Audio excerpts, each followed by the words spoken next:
So ఈవిడ వీడియోలు నేను చాలాసార్లు చూసా. ఎప్పుడో ఒకసారి కలుస్తాను, నా మనసులో మాటలు తెలుసుకుంటాను అని అనుకున్నా. సో ఫైనలీ ఆ డే అయితే వచ్చేసింది. సో వేదప్రియ గారు అయితే మనతో పాటు ఉన్నారు. సో ప్రముఖ సైకాలజిస్ట్. సో నాకైతే కొన్ని వర్డ్స్ ఉన్నాయి, అవన్నీ డౌట్స్ క్లియర్ చేసుకుందాం అనుకుంటాను. మేడం నమస్కారం. నమస్తే నాన్న. బాగున్నారా? Bindaas. Thank you so much first of all. ఎందుకంటే కోర్స్ మీరు ఎక్కువగా అదర్ కంట్రీలోనే ఉంటారు, ఇండియాలో చాలా తక్కువ ఉంటారు. సో ఉన్న తక్కువ టైంలో కూడా మిమ్మల్ని ఇంటరాక్ట్ అవ్వడం కోసం చాలామంది కాంటాక్ట్ కూడా అవుతారు. సో అందులో వన్ ఆఫ్ ది మెంబర్ నేను.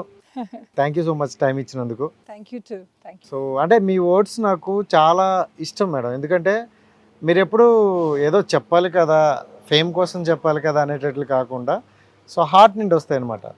అండ్ అవతల పర్సన్ కూడా హార్ట్తో తీసుకునేటట్లు మాట్లాడతారు. సో హార్ట్ టచింగ్ ఉండే కొన్ని వర్డ్స్ అయితే నేను అడుగుతా. మరి రెడీనా? Yeah always. First of all ఎలా ఉన్నారు ఇప్పుడు? I'm doing good. First of all I wanted to thank you, the channel, the organization, and each and every heart who is behind this particular program.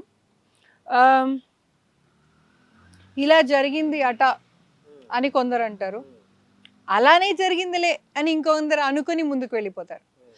అలా కాదు ఇలా కాదు, అసలు ఏం జరిగింది అది నేను తెలుసుకోవాలి అన్న మీ కుతూహలానికి ఖచ్చితంగా నేను మీతో ఉంటాను. Thank you so much madam. నాకు తెలిసి no matter in which family I'm brought up, అంటే గోల్డ్ స్పూన్ కాదు, అమ్మవారి దయ వల్ల డైమండ్ స్పూన్లోనే పుట్టాను నేను. కానీ ఆకలి విలువ చాలా బాగా తెలుసు, చాలా చాలా బాగా తెలుసు. రైట్, పరుపు అంటే కాదు, పట్టు పరుపు మీద పుట్టాను నేను. కానీ కటిక నేల మీద పడుకునేవాడి కష్టం, వాడి కడుపులో ఉన్న కష్టం చాలా క్లోజ్గా ఫీల్ అవుతాను నేను. అండ్ ఈ బూన్ ఏదైతే ఉందో ఈ వారం నాకు పుట్టుక నుంచే వచ్చింది కాబట్టి దాన్ని కాపాడుకుంటున్నాను. కలం కావ్యం రాసేవాడు ఎక్కడున్నా రాస్తాడు, కానీ కాయ కష్టం చేసుకునేవాడి కష్టం మనం అర్థం చేసుకోగలిగితే it would make more sense. Okay, so having said that, నా పర్సనల్ లైఫ్లో క్రిమినల్ సైకాలజీకి వర్క్ చేశాను, జైలుకి వెళ్ళి, and who are like extreme deviant behaviour. అక్కడి నుంచి నాకు ఈ పెన్సిల్ వద్దు, ఇదో ఇంకో పెన్సిల్ కావాలి అన్న పెట్టి కేసెస్ దాకా, అంటే ఆ డీవియేషన్ ఇక్కడ నుంచి ఇక్కడ దాకా, బర్త్ సర్టిఫికేట్ నుంచి డెత్ సర్టిఫికేట్ దాకా. ఆల్రైట్, పుట్టుకతో వచ్చేది ఆటిజం, అదొక బిహేవియర్, దాన్ని కూడా నేను వర్క్ చేస్తాను పిల్లల్లో. అక్కడి నుంచి ఇంకా వెళ్ళిపోతున్నానేమో అనే స్టేజ్లో వచ్చేది అల్జైమర్స్, మతి మరుపు. సో ఆటిజం నుంచి అల్జైమర్స్ దాకా వర్క్ చేస్తాను నేను. సో జైలుకి సంబంధించి ఖైదీల దగ్గరికి కూడా వెళ్ళి వాళ్ళ కేసెస్ తెలుసుకున్నా అన్నారు. సో జైలు గోడల మధ్యన యావజ్జీవ కారాగార శిక్ష అంటారు, అంటే ఇంకా వాళ్ళ జీవితం అంతా జైలు శిక్షే. అలాంటి వాళ్ళ దగ్గరికి మనం వెళ్ళేటప్పుడు వాళ్ళు హార్ట్ఫుల్గా కొన్ని వర్డ్స్ చెప్తారు. సో వాళ్ళలో నుండి మీరు ఏం తెలుసుకున్నారు?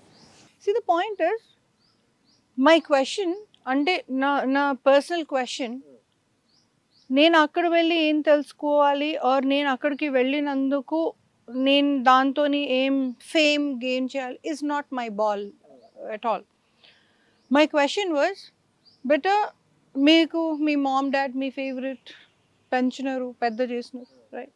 నాకు మా మామ్ డాడ్ పెద్ద చేసినారు, అలాగే వాళ్ళ పేరెంట్స్ కూడా పెంచారు, రైట్? వీడు రాముడు కావాలి, లక్ష్మణుడు కావాలి, రావణుడు కావాలి అంటూ సెలెక్టివ్గా కాదు, ఎవరైనా రారాజు కావాలి అంటూనే పెట్టింది తల్లి ముద్ద, రైట్? యట్ అగైన్ వాళ్ళు జైల్లో ఎందుకున్నారు, మనం బయట ఎందుకున్నాం ఇస్ ద క్వశ్చన్. వాళ్ళ పేరెంటింగ్లో ఏదన్నా తప్పు ఉందా, వాళ్ళ పేరెంటింగ్లో ఇంకా ఏదన్నా మనం సరి చేసుకోగలిగితే చేసేవాళ్ళమా అన్నది is the burning desire in me. Okay, ఆ ఒక్క క్వశ్చన్కి ఆన్సర్ తెలుసుకోవాలని ఆశపడుతున్నాను. ఒకవేళ పసిబిడ్డ నడిచేటప్పుడే వాడు అగ్గిలో దూకుతున్నాడా నీళ్ళు దూకుతున్నాడా అన్నది ఎగ్జిస్టెన్షియలిజం అంటారు ఇన్ సైకాలజికల్ లాంగ్వేజ్. అది ఒక కోణం వరకే వాళ్ళకి అర్థమవుతుంది, దానికంటే ఎక్కువ తల్లిగా మనకు అర్థమవుతుంది, రైట్? ఆ స్టేజ్లో ఒకవేళ మనం ప్రొటెక్ట్ చేసుకోగలిగితే, రావణ రామ రెండు రా నుంచే వస్తుంది పుట్టుక. రామ పోయే దారి ఒకటి, రావణ పోయే దారి ఒకటి. రావణ పోయే దారిని నేను రామాకి మార్చగలిగితే, కొంచెమన్నా దోహదపడగలిగితే, ఒక 100 కుటుంబాలైనా నేను ప్రొటెక్ట్ చేసిన దాన్ని అవుతాను. ఎందుకంటే 100 కుటుంబాలలో వాడు ఒక్కొక్కడిని చంపుకుంటూ పోయాడు కాబట్టి పాస్ట్లో. Okay. So these are the questions which I'm working for. నాన్న నువ్వు ఎలా చంపావు ఈజ్ నాట్ మై క్వశ్చన్. చంపావు కదా, చంపాక నీ మనసుకి ఏమనిపిస్తుంది? ఒకవేళ ఆ గిల్ట్ ఉందా లేదా? ఆ గిల్ట్ ఉందన్నారా? ఏమన్నారు? ఆ గిల్ట్ అన్నారా ఉందని? ఏమంటే ప్రతి ఒక్కరికి ఉంది అని నేను అనను. ఎందుకంటే మర్డర్ చేసేవాడికి అది వాడికి సంబంధించి అది కరెక్ట్, అందుకే చేస్తాడు. Isn't it?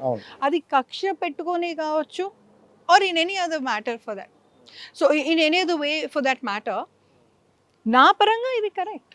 ఇప్పుడు దొంగని అడగండి, అరే ఎందుకురా దొంగతనం చేసినావు అంటే, ఎందుకు చేయొద్దు మామ అంటాడు. అవును అవును. Right? So you're doing an interview today.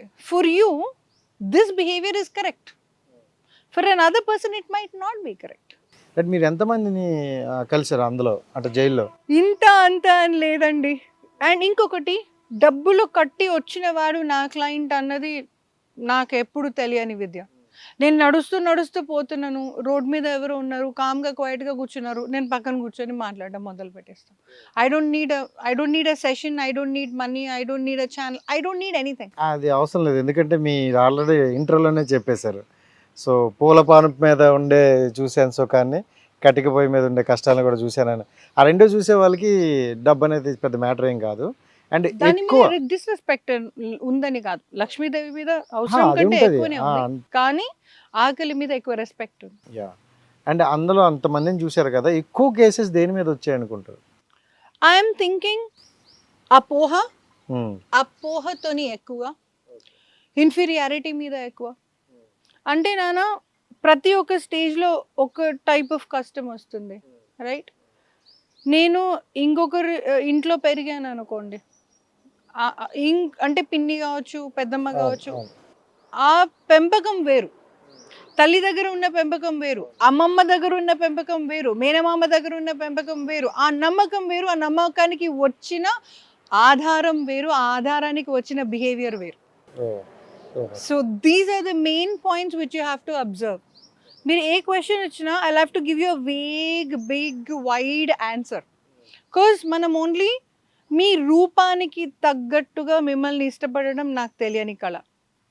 You be a fish or a dinosaur, I'll love you the same way. This is Veda. This is always Veda.